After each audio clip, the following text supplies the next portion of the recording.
There's something fitting that the debut trailer for the newest Garfield movie has been released on a Monday morning. The first theatrically released film starring the world's most famous tabby cat since the live-action sequel in 2006 has entered a new era of popular animation techniques. The trend of computer-generated characters in the real world has mostly passed, replaced now with fully 3D environments, now widely considered the industry standard. With decades of character building and material to draw from, combined with the new, cartoon-heavy animation style, the hopes are that these will play into inspiring a winning product in the newest iteration of the Insatiable Eater's return to the big screen. Only a few scenes have been shown, but give a solid idea of the comedic stylings and plot that will be presented, including the premiere of Chris Pratt in the lead role. It's time to get to the main course and look at the trailer for the 2024 Garfield movie.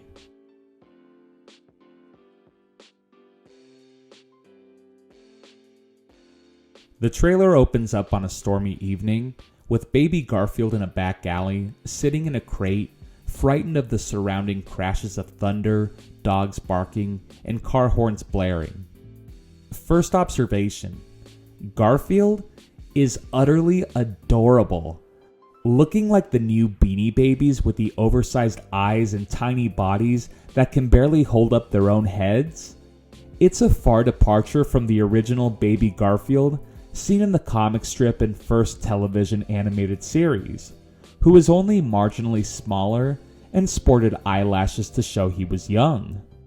This younger feline follows in the line of cute younger versions of beloved characters in new movies, like Baby Sonic and Baby Mario.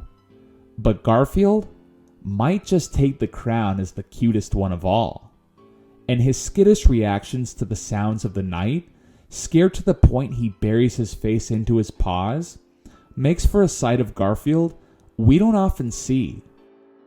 After catching a whiff of the Italian restaurant across the street, where a lonely John Arbuckle sits with a fresh pizza, Garfield climbs in through the window and forms an instant connection with John, who feeds him a pepperoni, and before he can feed him another, Garfield inhales the pizza in one gulp, promptly making short work of every dish in the restaurant. A few points here.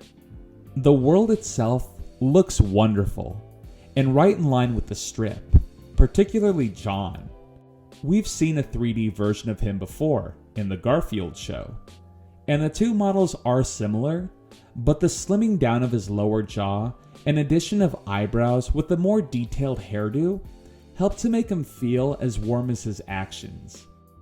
What may not be immediately obvious, but helps to bring that extra bit of authenticity to the newspaper strip's artwork, while giving the impression of a 2/2.5D perspective in this fully 3D world, is the philtrum line.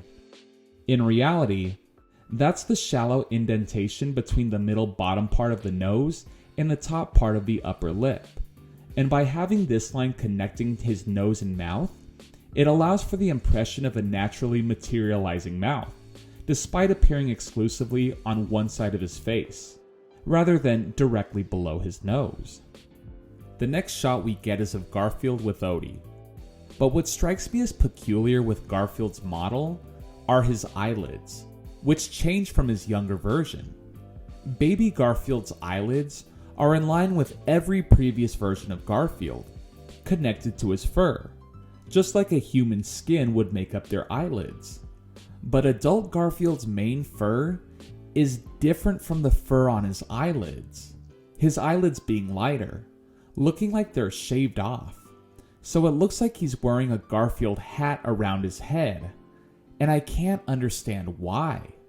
Maybe the thinking is that he wouldn't be able to convey as much expression, but the majority of emotions from his eyes come from the very top.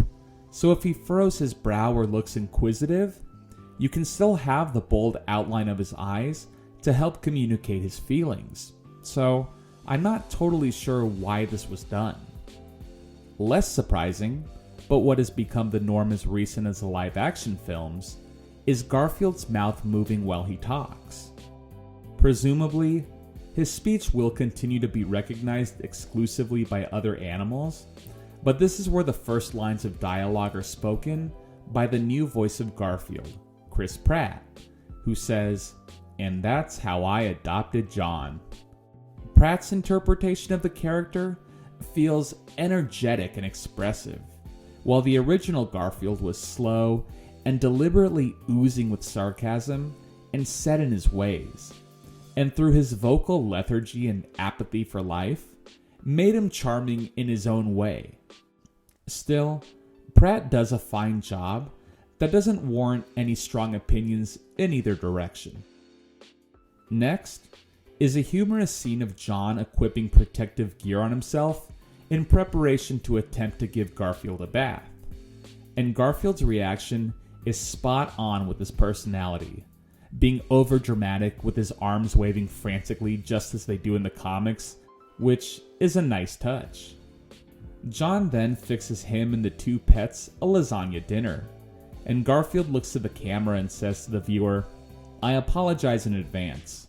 The eating you are about to see will not be pretty, and if you have young children, this would be a good time for them to leave the room," which confirms he'll be breaking the fourth wall, as he regularly does in all forms of media.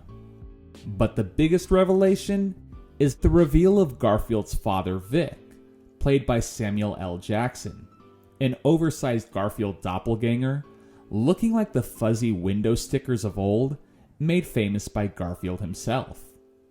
It's an apparent unhappy reunion, with Garfield calling him his father, in air quotes, and this interaction, combined with scenes of the trio traveling, with Garfield hilariously bumping into his own Thanksgiving Day parade float, led me to believe the film will more than likely be a road trip film with Odie and Garfield being guided back home by his dad.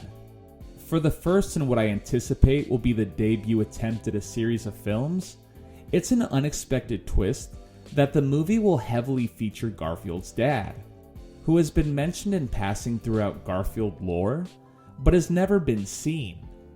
I'm sure they'll say he got picked up by a dog catcher, or he got lost and ultimately was unable to reach out through no fault of his own. The trailer ends with Garfield and Vic appropriately indulging in gluttony at John's house, which may end up being the actual ending of the film, which would be a happy one indeed.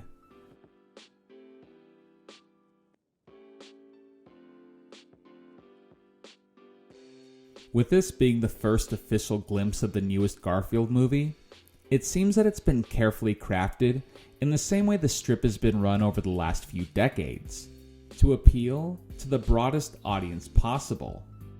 Everything that's been presented in the trailer should give faith that this is a competently made product, with enough of the classic Garfield fun to do justice to the long-standing comedic cat. And for fans of the orange loaf, a glimpse of the Garfield of old after so long is something that would gladly be welcome.